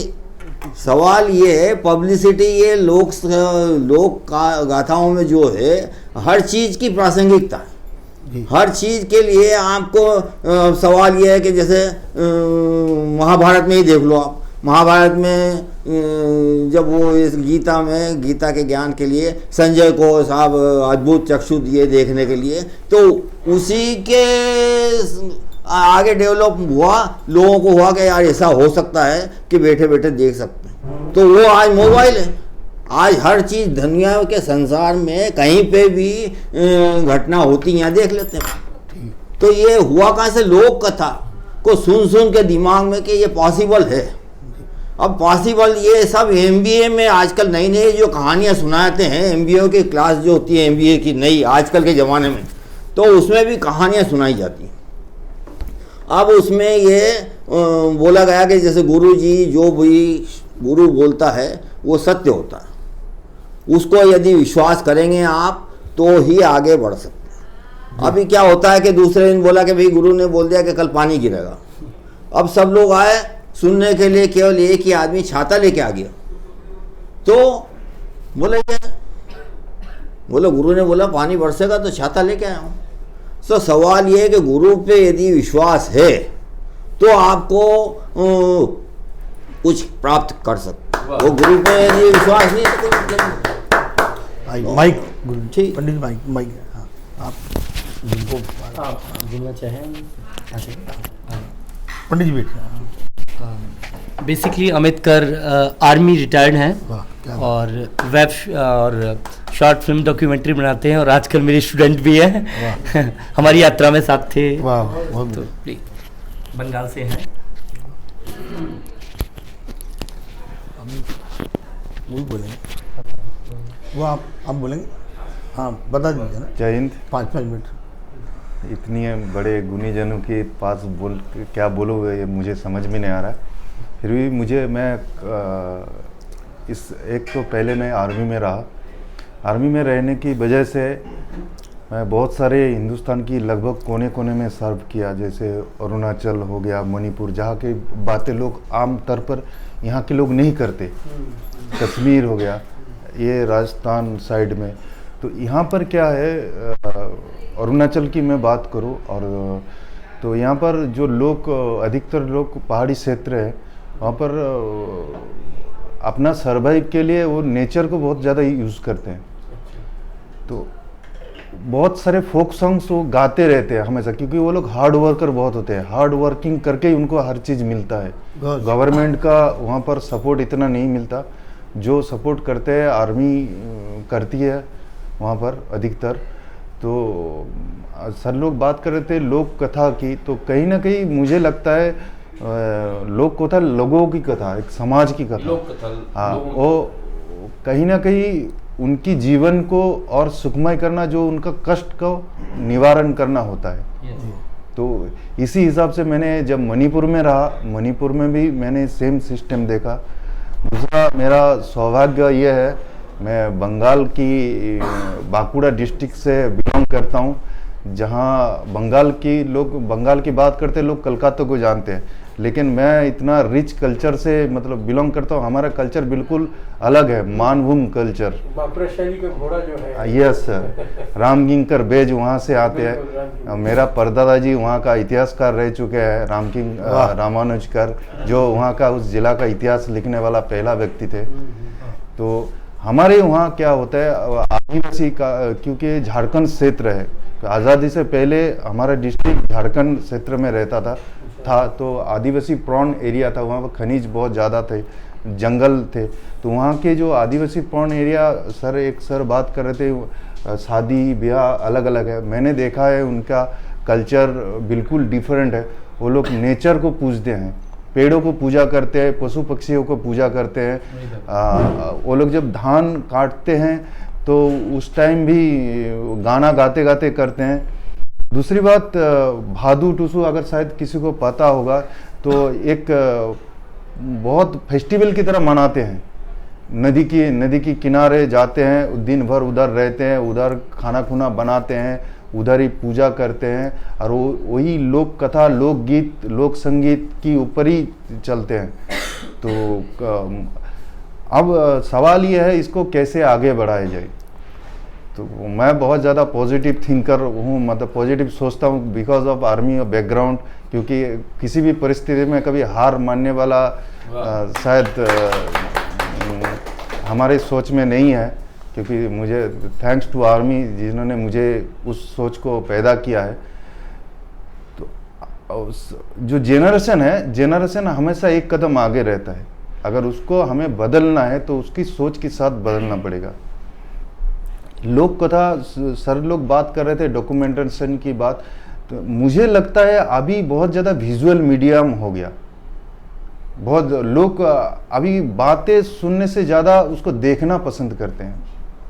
तो हम किस तरह से इसको विजुअली प्रेजेंट करें, क्योंकि जब हम लिखते हैं तो अलग मैटर होता है, लेकिन जब कोई फिल्म के लिए लिखते हैं तो वो विजुअल मीडियम होता है, तो उसका लिखावट भी अलग हो जाता है, चीज़ों को विजुअल। तो हमने हमारे सोच को मतलब परसेप्शन ऐसे करना पड़ेगा। फिर जो भी लोक कथा, जो डॉक्यूमेंटेशन है, जो सर बोल रहे थे, सर का कहानी बोला, सर ने बोला बाद में, कोई क्रिएटिविटी फील्ड में कोई नया कुछ क्रिएट नहीं करता। हम कहीं से इंस्पिरेशन लेके उसके अंदर नया एलिमेंट, नया ट्रीटमेंट डालते हैं। तो ये ट्रीटमेंट को हम विजुअली कैसे ट्रीट करें, तभी लोक कथा जिंदा रहेगा। अगर हम सोचेंगे उसको डॉक्यूमेंटेशन करके, तो मुझे लगता नहीं जो आज की जनरेशन इतना पढ़ेगा। क्योंकि आज की जनरेशन, अभी आप देखिए जो न्यूज़पेपर वगैरह कोई इतना करता नहीं। आज धीरे धीरे तो टीवी देखना भी लोग बंद कर रहे हैं धीरे धीरे, क्योंकि सोशल साइट, इंटरनेट इतना ज़्यादा हो रहा है, सोशल मीडिया। हाँ, तो फास्ट हो गया बहुत। तो बहुत ज़्यादा फास्ट हो गया। तो हमें उस हिसाब से फास्ट चलना पड़ेगा, उससे भी तेज सोचना पड़ेगा। क्योंकि कहीं ना कहीं जो experience is the her teacher that teach you first lesson afterward. आप एक्सपीरियंस हो, इसीलिए आप जनरेशन को ओवरटेक कर सकते हो। तो हमें कहीं ना कहीं इसको विजुअली बहुत ज़्यादा आगे बढ़ा के उस सोच को पैदा करके तभी लोक कथा मुझे लगता है जिंदा रह सकती है। एक प्रश्न मन में आ रहा है आपके, आप पहाड़ों पर ऐसे दुर्गम और बड़े खतरनाक मतलब उस स्थितियों में रहते हैं, समय कि आपको देश की सेवा करना है, तो निश्चित रूप से जब आपके यहाँ वो माहौल रहता है तो फिल्मी गीत तो कम ही होते होंगे, यही मुहावरे, लोकगीत, लोक संगीत, इससे काफ़ी आपको ऊर्जा और शक्ति मिलती बहुत ज़्यादा है। दादा दादी, नानी नानी कहानियाँ आपके उसमें सीमा पर निश्चित रूप से सुनाई जाती होंगी। हाँ, बहुत ऐसा ज़्यादा। कुछ अनुभव बताएं आप। बहुत ज़्यादा, क्योंकि मैं तो सुना हूँ लोकगीत, क्योंकि मेरा दादी भी राइटर थी जी, तो उन्होंने सुनाता था, बहुत ज़्यादा सुनाया मैंने तो अपने लाइफ में सुना। क्योंकि और हम जहाँ से बिलोंग करते हैं तो वहाँ का कल्चर बिल्कुल बंगाल की सीमा पे इस तरह की बातचीत, बाउल गाने, सीमा पर जब आप सुरक्षा में रहते हैं, जैसे आप लोग वहाँ समूह में रहते थे 10, 20, 50 सैनिक, हाँ, बंदूक, अपना समय कैसे व्यतीत करते हैं? समय तो आप ऐसे नहीं रहते हैं। नहीं। आपके दिल में भी उमंग आती है। यहाँ पर एक एडवांटेज ये मिलता था, क्योंकि मैं एक मिक्स्ड आर्टिलरी से बिलोंग करता था, एक मिक्स्ड पलटन में रहता था। तो वहाँ पर इंडिया के कोने कोने से आते थे। वही तो हम लोग क्या करते थे, किसी का कोई साउथ का कोई शहर का, कोई केरला का, कोई पंजाब का, कोई बंगाल का, कोई असम का, तो ये सब चीजें हमारे आपस में भारत की सभी भाषाओं के कल्चर। मुझे हिंदी कभी ना मैंने पढ़ा ना कुछ किया, लेकिन मैंने हिंदी इतना आसान भाषा है, मैंने 7 दिन के अंदर सीखा था लिखना। क्योंकि अच्छा बोल रहे हैं आप, तो बहुत अच्छा बोल रहे हैं, क्योंकि गुरु जी का भी संगत का असर होता मुझे। क्योंकि मुझे जब आर्मी कॉलेज में एक जगह में भेजा गया तो वहाँ पर हिंदी में बेसिकली मुझे टाइप करना था। मुझे एक यूपी का लड़का मिला गाजियाबाद का, तो मैंने उसको सोने नहीं दिया, वो मेरा रूम पार्टनर था। तो मैंने एक छोटा सा किताब मिला 5 रुपए का, मैं फोर्ट विलियम के अंदर था कलकत्ता की, तो 5 रुपए का एक किताब मिला था जिसमें हिंदी वर्णमाला थे। तो उसको मैं लिखता रहा, मैंने करीबन 2-3 हज़ार बार लिखा। फिर टाइप राइटर होते थे उस टाइम, 2007 की बात है, टाइप राइटर से फिर प्रैक्टिस करता था रात भर। फिर तो अभी भी मेरा डिक्शन और व्याकरण में प्रॉब्लम है। बंगाली भाई इतने अच्छे नहीं बोलते। एकदम ठीक है आपका। अगर आप नाट्य क्षेत्र में हैं तो आप सही जगह पर हैं। जी, चलिए सर, इसके लिए सर का बहुत बड़ा आभार। सर ने मुझे काफ़ी ज़्यादा प्रोत्साहन किया, काफ़ी ज़्यादा बूस्टअप किया। अभी मैं हिंदी साहित्य की, क्योंकि हिंदी साहित्य के बारे में मैंने सिर्फ 2-4 ही पढ़ा था जो बंगाली में जिसको ट्रांसलेट किया, जैसे महेश वगैरह, ये सब गोदान वगैरह, ये सब बंगाली में ट्रांसलेट है, उसको मैंने पढ़ा था। लेकिन यहाँ आके धीरे धीरे इस कल्चर को, मतलब हिंदी साहित्य के शरद चंद्र की कहानी, हाँ, तो और ये ये सब जो ट्रांसफर वाला अभी धीरे धीरे अभी पढ़ना सीख गया, अभी धीरे धीरे हिंदी सीख रहा हूँ। हफ्ते में एक बार एक किताब मंगा रहा हूँ, सर का लिखा हुआ 2-3 किताब ले लिया। चलिए थैंक यू। आइए आप आइए। अग्रवाल जी कौन? अरे ये अभी कौन आप आ रहे हैं? आइए ना। हाँ सतीश जी का हो गया, सतीश जी का हो गया। आपका परिचय नाम नहीं बनना। नमस्कार सभी को। आप सब साहित्य जगत से हैं और साहित्य का और हिंदी का मैं ये कहूँगा कि मैं माध्यम हूँ। गए 25 साल से मैं। अरे गोविंद निर्मल जी आप जी। तो अरे कुर्ते पहचान में नहीं आ रहे मुझे। आप प्रोफेसर हैं खालसा कॉलेज में। तो मैं गत वर्ष 25 साल से मैं बच्चों को मानसशास्त्र हिंदी में और हिंदी विषय का मैं अध्ययन कर रहा हूँ और करवा रहा हूँ। जैसे कि सर ने कहा कि लोक कथाओं को सुनना या लोग पसंद नहीं कर रहे हैं, तो मैं आपको पहले ये बता दूं कि ये कहीं ना कहीं हम बड़े लोग, यदि मैं एक पेड़ हूँ तो मेरी जड़ें मेरे माँ बाप हैं। यदि मैं एक अच्छा पेड़ हूँ तो मुझ में जो फल लगेंगे वो मेरे आने वाली पीढ़ी खाएगी। ठीक है, कि यदि मैं बच्चों को ही हिंदी की कहानियाँ ना सुनाऊँ तो जैसे कि मैं एक आपको उदाहरण दूंगा। महादेवी वर्मा जी की कहानी है घीसा। महादेवी वर्मा जी ने जब कहानी को लिखा तो वहाँ एक विद्यार्थी और एक शिक्षक का जो एक आंतरिक एक आत्मा का मेल होता है कि वो उन्होंने वहाँ उजागर किया है। और वहाँ जैसे कि घीसा का चित्रण, घीसा यानी कि एक बड़ा पतला दुबला सा विधवा का लड़का है और वो घिस घिस के चलता है, इसके लिए उसका नाम घिसा पड़ गया है। घिस के चलने वाला, बिकॉज उसके पैर काफ़ी पतले दुबले थे। तो घिसा जैसे कि कहा कि तेरे हाथ में शिक्षा की रेखा ही नहीं है। तो घिसा भी कुछ ऐसे ही किस्म का लास्ट बेंच पे बैठा था, बड़ी बड़ी उसकी सुंदर सी काली सी शरीर पर बड़ी बड़ी आंखें, और वो अपने शिक्षक पे, वो महादेवी वर्मा पर वो आंखों को गाड़ के बैठता, जैसे लगता कि भैया वो सारी विद्या पी जाना चाहता है।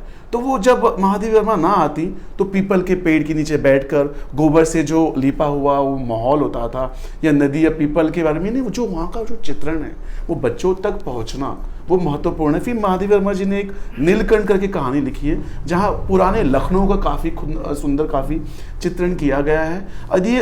यदि हम कहें कि बच्चों को यदि आपको लोक कहानियाँ सुनानी है तो शिक्षा एक ऐसा माध्यम है, हम बच्चों को आसानी से हम उन्हें बता सकते हैं। और हम कहते हैं कि एक ऐसे हमारी सोच ऐसे है, या कहो कि मीडिया कहो, या 4 किताबें पढ़ने से हमें बुद्धि ज़्यादा आ जाती है, तो हम ऐसे सोचते हैं कि बच्चों को बचपन में ज़्यादा माँ बाप का सहारा और प्यार लगता है। टोटली रॉन्ग, ये गलत है। जब बच्चे ना जवानी में होते हैं ना बचपने में होते हैं, जैसे ही वो 9th स्टैंडर्ड में जाते हैं अप टू TY तक उन्हें बहुत प्यार लगता है। मोहब्बत और इश्क में काफ़ी अंतर है। इश्क ये जिस्मानी होता है, मोहब्बत ये रूहानी होता है। हम खुदा को देखते नहीं हैं लेकिन उसकी इबादत करते हैं, सजदा करते हैं, ये हमारी मोहब्बत है। किसी को देखकर जब हम अट्रैक्ट होते हैं तो ये इश्क है।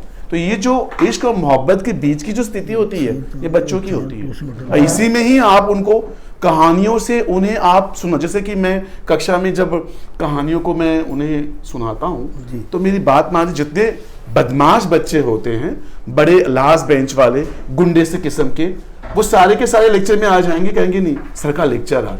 और आप मेरी बात मानिए 50 मिनट वो सिर्फ लेक्चर खत्म हो गया। मतलब कहानियां उन्हें सुनने में जो रुचि है, सम्मोहन पैदा कर देती जी, सुनने में जो उनको रुचि है, फिर बाद में हो जाने के बाद फिर जैसे अब यहाँ 4 बैठे हैं कि लास्ट बेंच में कोई बदमाश सा बैठा है, यदि वो इन 4 लोगों के बीच में कोई सवाल पूछ ले तो उसकी इज्जत का फालतू, सर मुझसे आपके सवाल पूछ रहे हैं। और जब बाद में कक्षा के बाहर मिलता है तो वो उसकी जो व्यक्तिमत्व है गुंडे वाली, वहाँ कुछ अलग होती है, वहाँ वो साहित्यिक होता है। वाह। जो मेरा खुद का अनुभव है, आप एक बाल कलाकार है, साही बाबा के रोल में उसने काफ़ी कुछ किया है। मेरा नाम नहीं याद आ रहा मुझे। हमारा वो विज्ञान का छात्र था। वो जब हमारे कॉलेज खालसा कॉलेज में मैं पढ़ाता हूँ, तो जब वो विद्यार्थी वहाँ आया तो 2-3 लेक्चर बैठा। तो अब ये मेरा दुर्भाग्य समझिए या भाग्य समझिए मुझे पता नहीं, था वो विज्ञान का छात्र। हिंदी के जब लेक्चर में 3-4 लेक्चर में बैठा, उन्होंने विज्ञान छोड़कर वो आर्ट्स में आ गया और उसने कहा नहीं भाई मुझे तो साहित्यकार बनना है और मैं कलाकार हूँ। अब मानिए आज वो बाल कलाकार से बड़े कलाकार के ऊंचे पे वो पहुंच रहा है। तो ये कहानियों को आत्मसात करवाना, देखिए कहानियां जैसे कि कहा है कि कहानियां ये संगीत में भी होती है, जैसे कि हमारी यूपी की बात से सर घूमते हैं, यदि सर आपने गौर फरमाया होगा, मुझे पता नहीं कि काफ़ी मैं भी घूमना काफ़ी पसंद करता हूँ, तो वहाँ अलग अलग जातियों के मरने से लेकर पैदा होने तक उनके सारे गाने हैं। जैसे कि एक समाज हमारे यहाँ धोबी समाज है, तो वहाँ एक मर्द अपने कमर में घंटियां होती हैं जो बैल के कमर में बांधकर वो बाकायदा बैले डांस जैसा होता है ना, वैसे कुछ नाचता है और वो अपनी लोक गाथाओं को उस गाने के रूप में लोगों को सुनाता है। जैसे ये कहे हमारे गांव में जब किसी का इंतकाल हुआ तो ऐसे हुआ कि भैया आप कुछ खाना वाना रखिए, डीजे करेंगे, क्या करेंगे, खुशी का माहौल ऐसा होता है।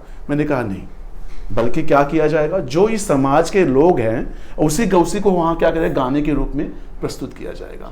सिर्फ हम किसी कथा को, ये धार्मिक भी हो सकता है, सामाजिक भी हो सकता है, और ये चित्रकला भी हो सकती है, मूर्तिकला भी हो सकती है। आप किसी कथा को किसी एक दायरे में बांधना ये उचित नहीं है।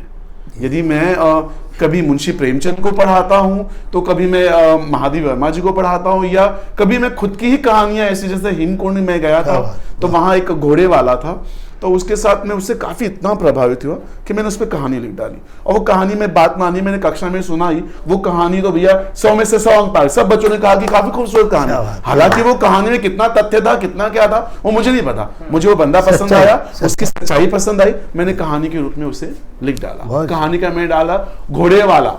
उसने मुझे एक शब्द कहा था, जहां ना पहुंचे कहीं, वहां जहां पहुंचे पहाड़ी, वहां ना पहुंचे कोई, ऐसा पहाड़ी व्यक्ति था। और वो यदि आप ऊपर हेमकुंड साहिब से गोविंद घाट तक आप पैदल आते हो तो आपको 5 घंटे लगते हैं, घोड़े से आते हो तो 2 घंटे। 2 घंटे में उस बंदे में जितनी वहां की लोग गाने थे, वो गाने गागा कर, हालांकि उसे पता नहीं था कि मैं शिक्षक हूं, तो मैं उसे भैया इसका मतलब क्या है, भैया इसका मतलब, फिर उतरने के बाद कहा कि आप शिक्षक हैं लगता है। मैंने कैसे पहचाना, बोला ये शिक्षक ही मेरी भाषा समझ सकता है, बाकी से कोई ही नहीं, किसी रुचि नहीं होती है।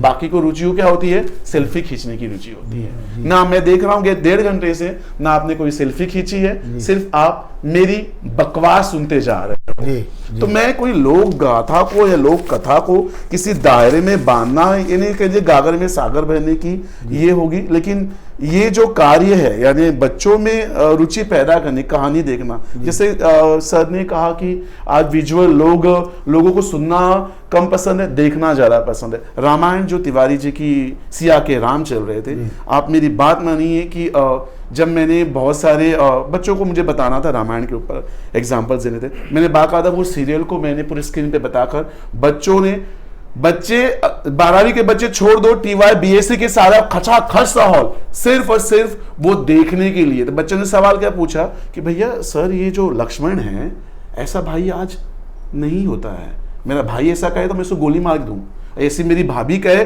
कि मैं लक्ष्मण रेखा पार्क में मेरी पत्नी को देखने जा, मैं पहले बोलूंगा रावण आके तुझे उठा के लेके चला जाएगा। लेकिन वो जो रामायण था और जो आज का रामायण है ये कोई नहीं, दुनिया की बहुत 2 छोर है। आज के बच्चे रामायण को देखना पसंद करते हैं, लेकिन रामायण को रोज की जिंदगी में उतारना, माफ कीजिएगा, नहीं पसंद करते हैं। तो कहने के लिए बहुत कुछ है, लेकिन मैं चाहूं कि भाई कथा को बच्चों को आपको देना है तो यही एक उम्र है, वहां है। बड़े हो जाने के बाद आप उनको मोल्ड नहीं कर सकते, उन्हें कुछ नहीं कर सकते हो। धन्यवाद, आपने मेरी बात सुनी इसके लिए मैं सर जी का बहुत बहुत आभारी हूँ। इतने महान अनुभूति लोगों के समक्ष बिठा दिया जाए तो मेरे लिए बहुत बड़ी बात है। आप तो धन्यवाद सर, शिक्षाविद हैं, आप इतना पढ़ा। जैसा कि सर ने कहा कि जो कहानियां सुनाने का एक अंदाज होता है, तो भेड़ाघाट शायद आप कोई गए होंगे नहीं, तो वहाँ पर जो अनपढ़ होते हैं, जो नाव चलाते हैं, अनपढ़ बच्चे क्या कहानियां सुनाते हैं साहब कि मतलब मैं तो बोलूँगा NHD के कलाकार भी उनके सामने, अरे कमाल, अद्भुत प्रतिभा होती है। अभी बीच में क्या हुआ था, मैं जुहू से रिक्शा से आ रहा था जी, तो रिक्शा वाले, मैं सिर्फ मेरी आदत है मैं बात करता रहता हूँ, मैंने कहा भैया कहाँ से हैं आप, तो एक बार लुक दिया उसने, फिर वो अपनी धुन में मस्त था, अपना यूपी का ही था, तो मैंने कहा अरे बताओ ना भैया कहाँ से, क्या नाम है आपका, तो बोला आप बड़े आदमी हो, ऐसे बोला। मुझे लगा यार ये ऐसा क्यों बोल रहा है, तो मैंने अपने लुक को देखा थोड़ा सा, मतलब मुझे देख के बोल रहा है, क्या कारण है, समझ नहीं आया मुझे कुछ भी। तो फिर मैं अरे बताओ ना क्यों बोल रहे हो आप ऐसा, कहीं नहीं आप बड़े आदमी हो। तो मैंने फिर पूछा, अब क्यूरियोसिटी मेरी बढ़ गई और जिज्ञासा हुई कि यार ऐसा क्यों बोल रहा है ये, मुझे व्यंग भी लग रहा था कुछ। ऐसे लोग बड़े आदमी की, ऐसे लोगों की बातें नहीं सुनते। तो हाँ यार, तो मुझे बोला कि मतलब आप इतनी जो अच्छे से बात करता है वो बड़ा आदमी होता है। वाह, माय गॉड, क्या बात, कितनी बढ़िया बात। मतलब जो आप जो अच्छे से बात करता है वो बड़ा आदमी होता है। फिर उत्तर के मैंने 100 रुपये उससे एक्स्ट्रा दिए कि आपकी सीख के लिए हैं, तो समझ ही नहीं पाए कौन सी सीख के लिए है, तो आप ये 100 रुपये रखो। वाह, बड़ा इंटरेस्टिंग किस्सा था। इवन सर जब बिहार की बात आप चित्रण कर रहे थे सर, तो आप बिहार में जाएंगे तो जो वहाँ के नाव चलाने मल्ले होते हैं, तो वहाँ के जो विष्णुपथ है या दयालु की कहानियां हैं वो अपने मुख से काफी अच्छा सुनाते हैं। बाकी कोई वहाँ की पोथी पुराण नहीं बता सकता, लेकिन वहाँ के रोज समाज के लोग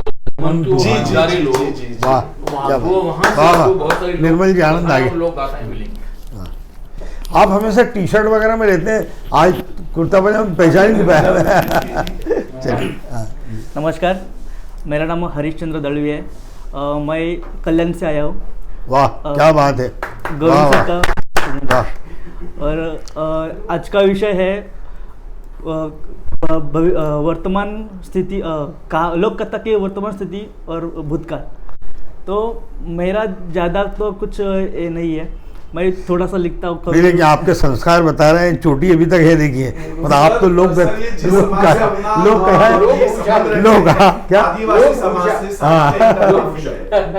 जी। तो मैं मुंबई से बाहर नहीं गया, मेरा यही गाँव, मैं आगरी समाज से बिलोंग करता हूँ। तो मेरे समाज में दो लोक कथा है, लोक कहानी है, लोक गीत है, वो सारे बहुत फेमस भी है और भी हो जा रहा है। अभी क्या है, मैं ये नहीं करता कि अपना लोक कथा चोटी पे ही लोक कथा होगी। आपकी चोटी पे भी कई लोक कथाएं होंगी। लोक संस्कार हैं। जी, सॉरी, माफी। ठीक है। लोक कथा, अभी आप सब ने बोला कि लोक कथा अभी कोई सुनता नहीं, कहानी कोई मानता नहीं है, ऐसा हो रहा है वैसा हो रहा है। मेरे हिसाब से ऐसा नहीं है।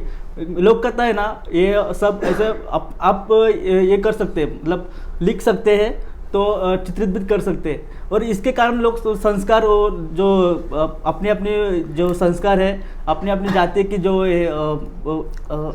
मतलब अभी मेरे इसमें है आगरी समाज में हल्दी है, जो ये होता है, बहुत सारे कुछ कार्यक्रम है, वो सब चित्रित होते हैं और सब फेमस हो रहे हैं अभी। क्या बात है। पहले तो हम सुनते थे, बस हल्दी में कौन सा गाना होता है, कौन सा क्या होता है, बस सुनते थे। जो एक गालियां आज भी यूपी बिहार में गाली दी जाती हैं सभ्य रूप से, गाली गीत। अब ये बताइए आप, वो भी लोक गायक गीत हैं। हाँ, वो लोक गीत है। वो एक जो एक लेडी रहती है, वो गाती रहती है, एक ही रहती है। अभी क्या है, जो संगीतकार है, गीतकार है, वो चित्रित करते हैं, गाने गाते हैं और ऐसे फेमस करते हैं। तो मुझे लगता है ये लोक कथा को बढ़ावा देने के लिए ये कारण है।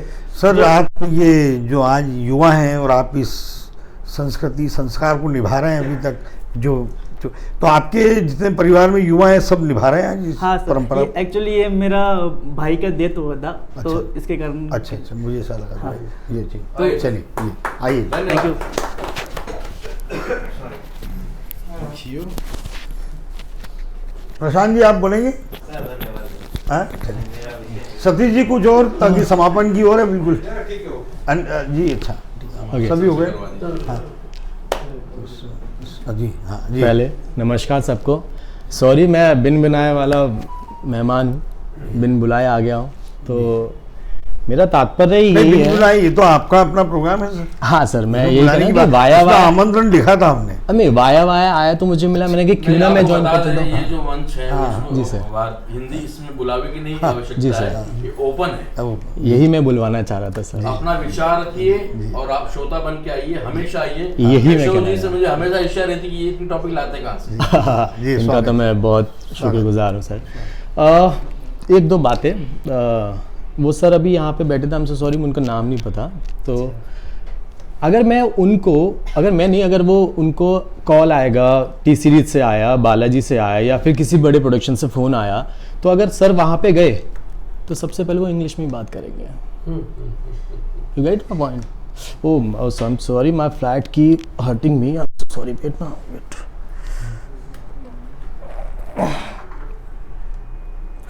It's too hurting.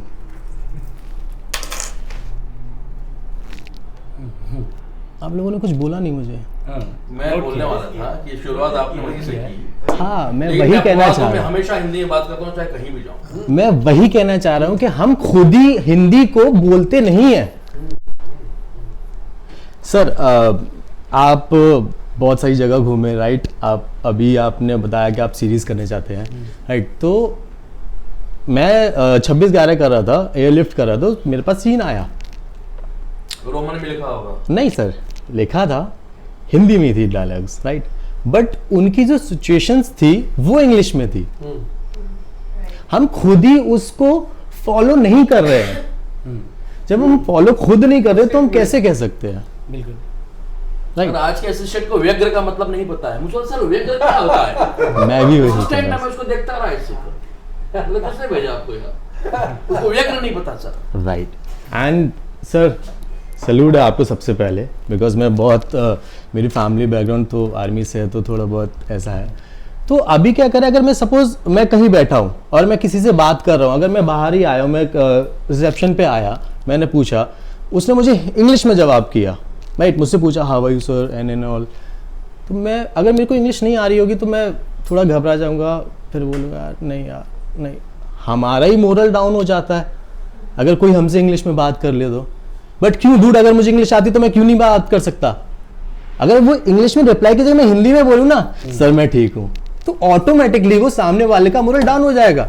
सर सामने वाले को 2 लाइन अंग्रेजी बोलता है, फिर हिंदी पे आ जाता है। नहीं सर, बहुत सारे लोग हैं सर, उधर ही अंग्रेजी 2 ही लाइन। बहुत सारे। आप किसी प्रोडक्शन में चले जाइए। चैनल में गया था एपिक में जी सर, 2 मिनट वो अंग्रेजी बोलता रहा। मैंने कहा मैं मैथों सीरियल के लिए आया हूँ। यही आप यहाँ भी जा रहे हो, आप हिंदी में बात करो ना, करिए आप हिंदी में बात। अगर कोई आपको बोलता है तो कोई मना करेगा? नहीं करेगा ना, बिकॉज हमारी अभी की जनरेशन कर नहीं रही है। तो सर विश्व अकादमी ने शुरुआत कर दी है। हाँ, तो यही तो आप एक सदस्य हैं। मैं सर यही आज मैं बड़ा खुशनसीब हूँ। मैंने एफबी पे लिखा है कि मैं ऐसे उसमें जा रहा हूँ जहाँ पर साहित्य की सभा है, और मैं आज कह रहा हूँ कि हिंदी बोलिए, हिंदी पढ़िए, हिंदी में लिखिए, जब बिल्कुल बहुत जरूरत ना हो। बिल्कुल सही।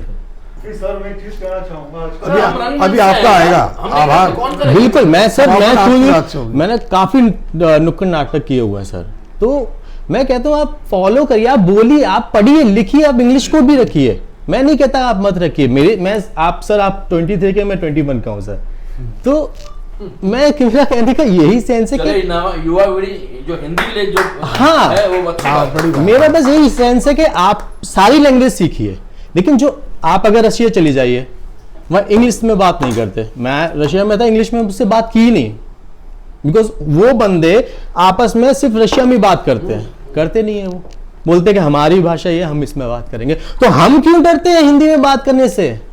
अरे आप सीखिए, मना नहीं है सीखने को, बट बात कीजिए। इतनी अच्छी हिंदी बोल रहे, बंगाल से मैं 2 मिनट सुनते हैं, बताइए, बंगाली नहीं बोलते, उच्चारण उनका सीखिए, कोई मना नहीं है। बस मेरा कहने का सेंस ये है कि हम खुद ही बढ़ावा नहीं दे रहे हैं इस चीज को। आपकी आज की मेरे ही नेफ्यू है, अभी कॉन्वेंट में है, राइट?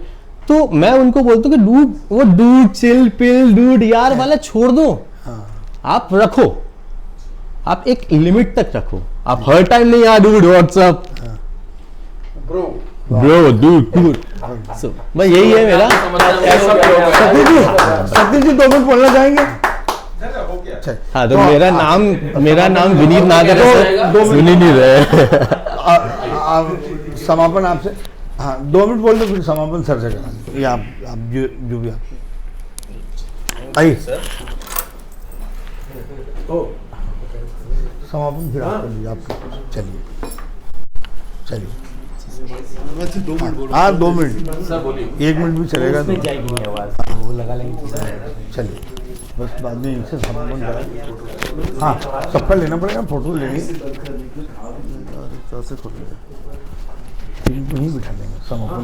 हाँ कोने में शुरू करो सर जी। अच्छा, मैं तो यहाँ पे स्पीकर नहीं था तो प्रिपेयर्ड नहीं हूँ, बट मैं एक चीज़ कहना चाहूँगा। आज का जो यूथ है वो मिक्स बोलता है, इंग्लिश और हिंदी। मतलब वो हाँ इंग्लिश जैसे अभी कौन बात कर रहे थे ना, तो मैंने नोट किया, मैं काउंट कर रहा था, वो भी इंग्लिश उसमें बहुत सारे सर, इंग्लिश, फॉलो, डू, चलेगा, इतना चलेगा। तो मैं बोला हम वो भी शुद्धता चलेगा। का पार्ट भी नहीं पढ़ा रहे। जी। तो अभी हाँ भी जो लिखी जाती है, स्टोरीज भी लिखी जाती हैं, तो यूथ को एक्सट्रैक्ट करने के लिए जरूरत नहीं होती है, तो अभी बहुत सारे इंग्लिश वर्ड्स यूज होते हैं। जैसे हम कविता वगैरह भी लिखते हैं ना, तो उसमें भी जबरदस्त इंग्लिश के वर्ड डालते हैं, तो ये भी ठीक है, ले आओ सब, ना हिंदी को छोड़ा जाए। रेशियो 80-20 हो गया, आजकल टीवी में दिखा रहे हैं 80-20, तो शायद ये भी यहाँ पर लागू होगा।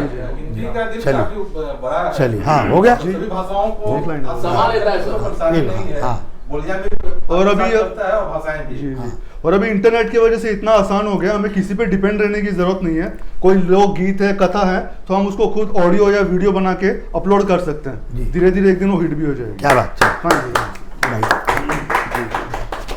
इनको सर हम कभी भी हिंदी की शुद्धता को लेकर बात नहीं करते हैं, और ये बात बिल्कुल सच है कि कोई भी एक भाषा अकेले अपने दम पर विकसित नहीं हो सकती, लोकप्रिय नहीं हो सकती। कहीं ना कहीं दूसरी भाषाओं के शब्दों का होना बहुत ज़रूरी है ना। आज हम हिंदी बोलते हैं, लेकिन हमको लगता है सब हिंदी है, ऐसा नहीं है। अरबी, फारसी, तुर्की, ये सब शब्द मिले होते हैं जो हमारे जीवन में एकदम रच बस गए हैं। समोसा, कचौरी, ये वो, गुलाब जामुन वगैरह, ये क्या है? चाकू, छुरी, पजामा वगैरह वगैरह, ये सब अरबी, फारसी, तुर्की शब्द है, लेकिन वो हमसे मिल गए। तो हम कोई दूसरी भाषा के, जैसे सर ने भी काम, के विरोध नहीं करते। तो वही बात है, कोई भी भाषा को नंबर 1 बनना है, आगे बढ़ना है। अंग्रेजी में भी कई भाषाओं के शब्द हिल मिल गए हैं और वो बोलते हैं, तो इसीलिए हम किसी का विरोध नहीं करते। सर आप अपनी बात रखें, उसके बाद समापन हो जाएगा। हाँ बस जी, धन्यवाद आदरणीय पूरा सार एकदम। और मित्रों, जिस मैंने स्थिति में मैं यहाँ आया था कि आज जिस विषय पर बात हो रही है, तो उसमें थोड़ी सी निराशा थी कि हम लोग चिंतित हैं, और ये जो लोक साहित्य है उसके प्रति उपेक्षा। लेकिन आप लोगों ने जो बात की, और ख़ासकर नई पीढ़ी के लोग जो आए हुए हैं, जो जिन लोगों ने जिस तरह से उसमें रुचि दिखाई, तो मेरी वो निराशा दूर हो गई है इस 2 घंटे इसके माध्यम बने हैं केशव राय जी। असल में मैं एकदम से थोड़ा सा नॉस्टैल्जिक भी हो गया। वो ये कि जवाहरलाल नेहरू विश्वविद्यालय में रिसर्च कर रहा था, पीएचडी में कर रहा था, 84, 85, और उन्हीं दिनों जनसत्ता अखबार शुरू हुआ था। तो प्रभाष जी ने हम सब लोगों को, उन्होंने कहा कि भाई कुछ आदमी उधर रिसर्च वाले लोग भी हो जो पत्रकारिता में आए। तो उन्होंने कहा कि कुछ तुम इंटरव्यूज़ किया करो। तो वहीं पर हमारे JNU के 84 के आखिरी डेज, जब अक्टूबर में सत्ता शुरू हुआ, दिसंबर जनवरी की बात कर रहा हूँ, तो इन्होंने इंटरव्यू के लिए कहा। तो मेरे JNU के ठीक सामने वाले मोहल्ले में मेरे उसमें हबीब तनवीर रहते थे, और उनका पूरा का पूरा समाज रहता था। तो मैंने सोचा कि इससे बेहतर क्या होगा कि हम इंटरव्यू उनका ले लें, उन्हीं का इंटरव्यू से शुरू करें। तो गया, तो मैंने एक प्रश्न उनसे किया कि आप, ये सब तो ठीक है बहुत ये, लेकिन आपको किसी बात से निराशा भी है? तो कहा कि हाँ बिल्कुल है निराशा। हमने कहा कि क्या? तो कहा कि मेरे बाद ये जो लोक साहित्य है उसको आगे बढ़ाने वाले लोग मुझे नहीं मिल रहे जो मेरी इस परंपरा को आगे ले जाएंगे। लेकिन मैं इस बात से खुश हूँ, और मुझे आशा है कि दौर ये आएगा जब इसको लोग फिर से एक बार इस ओर मुड़ेंगे और इसको आगे बढ़ाएंगे। तो आज मुझे उन लोगों के दर्शन हो रहे हैं जो अभी मैंने लगभग 30 साल बाद, 35 साल बाद हबीब तनवीर साहब को की इच्छा में की बात, भविष्यवाणी पूरी हो रही है कि आप लोग जिस तरह से फोक के बारे में और लोग स्टोरी के बारे में आप लोग अच्छा और सम्मान सहित सोचते हैं, तो निश्चय ही वो चीज़ आगे बढ़ेगी। और मैं आप सब लोगों को बहुत धन्यवाद इसमें आए, और इस तरह के आयोजन और होते रहे, और राय साहब को हम लोगों की तरफ से समर्थन है, आगे भी करें। विश्व हिंदी अकादमी मुंबई पिछले 30 वर्षों से निरंतर साहित्यिक सांस्कृतिक कार्यक्रम करवाता आ रहा है और साल में 2 प्रोग्राम तो निश्चित रूप से होते हैं। जो हिंदी दिवस 14 सितंबर को हिंदी सेवा सम्मान समारोह होता है और विश्व हिंदी दिवस 10 जनवरी को भी होता है। इस बार मुंबई हिंदी लिट फेस्ट किया 3 दिवसीय मुक्ति ऑडिटोरियम में। देश विदेश के हिंदी सेवियों ने उसमें भाग लिया, अपनी अपनी बात रखी। पूरी बहुत ही सफल रहा कार्यक्रम। ये जो कार्यक्रम है, आज का जो विषय था वर्तमान समय लोक कथाओं की प्रासंगिकता, हमने इसको 2 दिन पहले जब इसकी घोषणा की तो देश विदेश से काफ़ी हमको इतने फ़ोन्स आ रहे थे कि हमें भी जूम पर जुड़ना है। लेकिन हमने कहा ये जूम पर नहीं है, निश्चित रूप से हम इस जूम पर एक कार्यक्रम करेंगे, 3 दिवसीय इसका जूम पर करेंगे, क्योंकि वो लोग हमसे आज 100 देश से अधिक जो हमारे साथ जुड़े हिंदी सेवी, वो हमने एक सीरीज चलाई थी विदेशों में हिंदी, हिंदी का विदेश। तो 100 से अधिक हिंदी सेवी हमारे साथ विदेशों के जुड़े हैं। तो निश्चित रूप से हम उनकी बात रखेंगे और इस कार्यक्रम को जो लोक कथाओं वाला है इसको जूम पर करेंगे आने वाले दिनों में। धन्यवाद, नमस्कार।